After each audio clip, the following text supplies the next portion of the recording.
J'ai pris le moyen de transport le moins cher de France et ça a viré à la catastrophe. Restez bien jusqu'à la fin de cette vidéo, vous verrez des images et vidéos que j'ai filmées en direct de l'événement que je vais vous raconter dans cette story time. Je vous préviens d'avance, c'est assez impressionnant.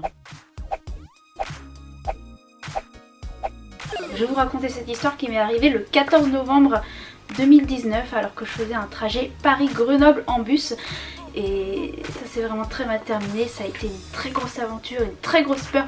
Je vais tout vous raconter dans cette story time. Je fais pas énormément de story time habituellement sur ma chaîne, mais vous avez été très nombreux à me le demander puisque j'avais partagé quelques stories quand s'est déroulé cet événement. Et je me suis dit bah pourquoi pas. Après tout, pour une fois que j'ai un truc à raconter, autant vous le raconter. Je fais vraiment pas beaucoup de story time sur ma chaîne, en fait j'en ai fait que 2 il me semble. C'est des story time un peu plus joyeuses où je vous racontais mes péripéties en casting pour 2 téléréalités que j'ai faites. Enfin non, pas que j'ai faites, il y en a une que j'ai faite et une que j'ai loupée. Allez les voir si vous n'avez pas vu ces vidéos storytime, ça peut être marrant. Elles datent un peu d'ailleurs ces storytime, vous mettez sur YouTube Claire Storytime, normalement vous devriez les trouver. Et je vous laisse tout de suite avec la suite, c'est parti. Alors comme je vous l'ai dit précédemment, cette histoire s'est déroulée le 14 novembre 2019. Je me rendais pour Grenoble dans le but de tourner une vidéo Je mange que des trucs à 1 € pendant 24 heures à Grenoble. Novembre-décembre 2019, c'est la période où j'ai vraiment tourné un max de vidéos de ce concept parce que ça plaît énormément, moi j'adore. Et ça m'a permis de voyager dans plein de villes. J'ai dû en faire au moins 8-10 des villes et des pays durant cette période. Et donc je me rendais à Grenoble. Grenoble je connais très bien puisque j'y ai vécu, j'ai été au lycée, etc. Et je me suis dit que j'allais y aller en bus. En bus, Flixbus plus précisément. Pourquoi? Tout simplement puisque le billet de bus était exceptionnellement à un prix incroyable à cette période. Il était à 99 centimes pour faire quand même des centaines de kilomètres. C'est rien du tout, moins d'1 €.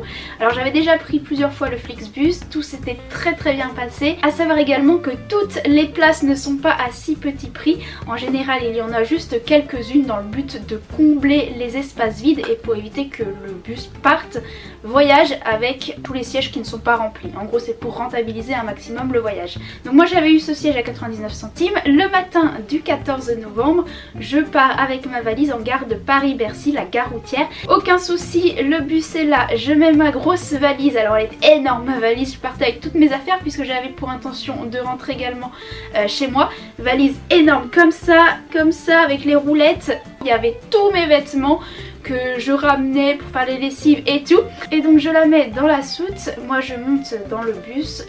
Il était bondé, je suis arrivée au dernier moment donc le bus était bondé, j'ai trouvé une place à l'avant, je m'installe et là on part. Donc on sort de la gare routière, on entre sur le périphérique qui entoure la ville de Paris, donc on n'était pas encore sorti de Paris.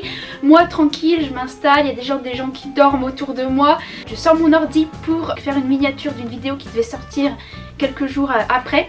Et là, 5-10 minutes après le départ, il y a le chauffeur qui fait une annonce au micro, vous savez les micros qu'il y a dans les bus, et qui dit très calmement, très sereinement: il y a quelque chose qui est pas normal à l'arrière, ça fume. Et ensuite il ajoute: je vais me mettre sur le bord et vous allez tous descendre histoire que je vois qu'est-ce qui se passe. Il s'arrête au bord du périphérique, je vous rappelle qu'on n'était toujours pas sorti de Paris, on venait de partir.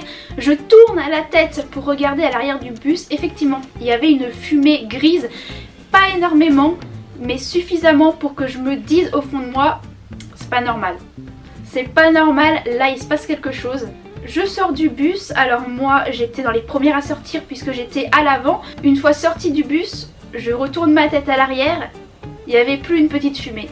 Il y avait déjà des flammes. Là dans ma tête, tout se mélange. Je savais que si en si peu de temps on était passé de la fumée grise à des flammes, ça a été la catastrophe. Déjà le bus, je savais qu'il repartirait pas. Donc là le bus est en train d'être évacué. Quand moi je suis sortie, il y avait juste de la fumée. Quand les derniers sont sortis, il y avait déjà des flammes. Donc le chauffeur qui était dedans et qui est censé sortir en dernier était en train de les pousser comme ça. Allez, dépêchez-vous. Et les gens ils sautaient du bus. L'évacuation elle s'est faite en l'espace de même pas 3 minutes. Mais c'est vrai que les derniers à sortir, je pense qu'ils ont eu un petit coup de stress quand même. Quand les derniers sont sortis, on était passé de petites flammes à quand même grosses flammes à l'arrière du bus. C'était déjà impressionnant. Ma valise était à l'arrière, je me disais si les pompiers arrivent dans les 5 prochaines minutes, peut-être qu'il y a moyen que je retrouve la moitié de ma valise. bon, au fond de moi, je savais que je retrouverais strictement rien. Sachant que dans ma valise, j'avais quasiment tout mon appart. J'avais quasiment tous mes vêtements. J'avais quelques colis qui contenaient certains trucs qui m'auraient permis de faire des vidéos à Grenoble. J'avais des vêtements tout neufs que je n'avais jamais ouverts, jamais portés, que j'avais emmené pour faire un shooting à Grenoble. J'avais un drone mais pas d'une très grande valeur. Bon, j'avais pas d'objets vraiment très importants. Les pompiers mettent quand même du temps à arriver. Le périphérique était assez chargé comme toujours. J'ai pas compris pourquoi d'ailleurs les pompiers ont mis près de 15 minutes, 15-20 minutes même à arriver. Tous les passagers on était sur le bord du périphérique. En plus c'est assez dangereux puisque le périphérique c'est une route où les voitures roulent extrêmement vite. Donc on était de l'autre côté de la borne d'urgence à 50 mètres du bus, donc vraiment très proche. On regarde le bus sans ne rien pouvoir faire. On était dedans 5 minutes avant, on constate ce qui se passe, on n'a pas le droit de s'éloigner du bord de la route puisqu'on est obligé d'attendre l'arrivée des secours.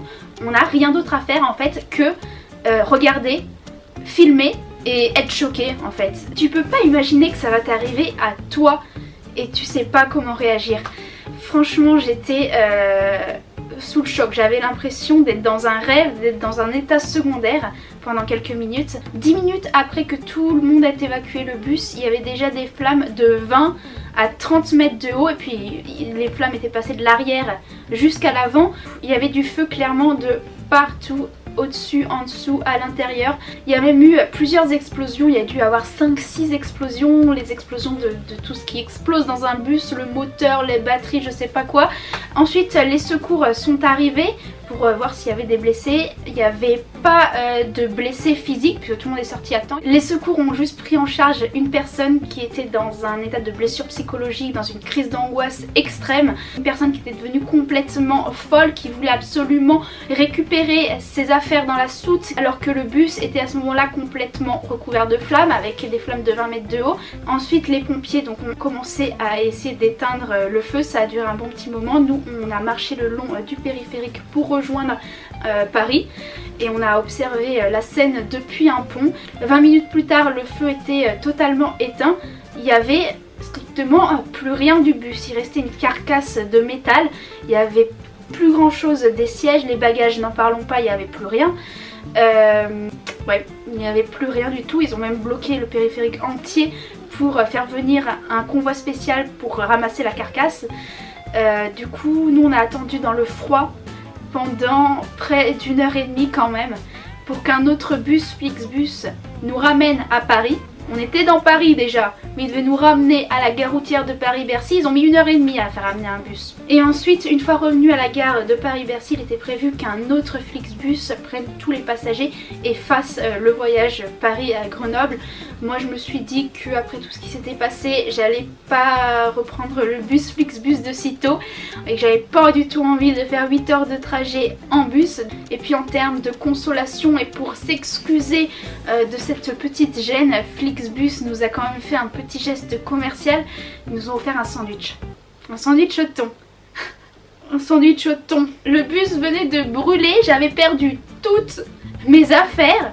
Flixbus m'offre un sandwich au thon. Je rentre chez moi, je passe la nuit chez moi. Il faut voir le positif des choses. Au moins ça me fera plus de place dans mon appart qui est minuscule. Du coup je suis rentrée chez moi à Paris pour la nuit. Il est hors de question que je reprenne le bus ce soir. J'ai réservé un billet de train le 1er du matin, donc je pars demain à 7 h et je mange des sandwichs que Flixbus nous a gentiment donnés en guise de geste commercial.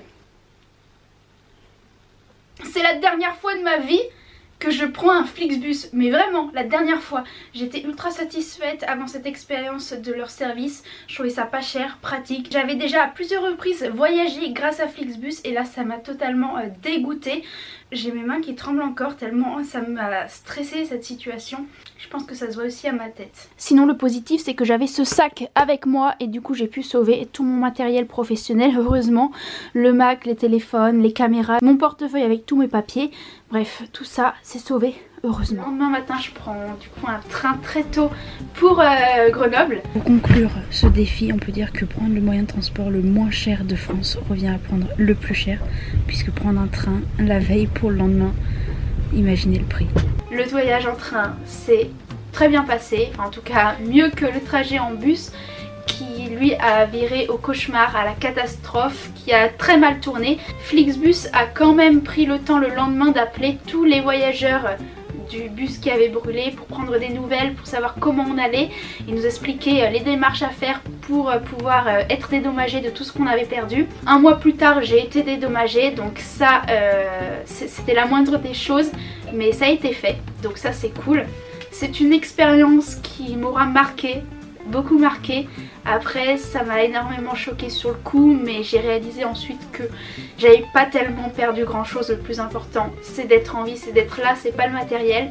J'ai quand même également appris par la suite qu'il y avait eu quand même 3 accidents, gros accidents de Flixbus le même mois, dont 2 accidents mortels. Alors là ça m'a fait un petit peu peur, je vous avoue. Je me suis dit plus jamais je prends un Flixbus, plus jamais, et je crois que je n'en reprendrai plus.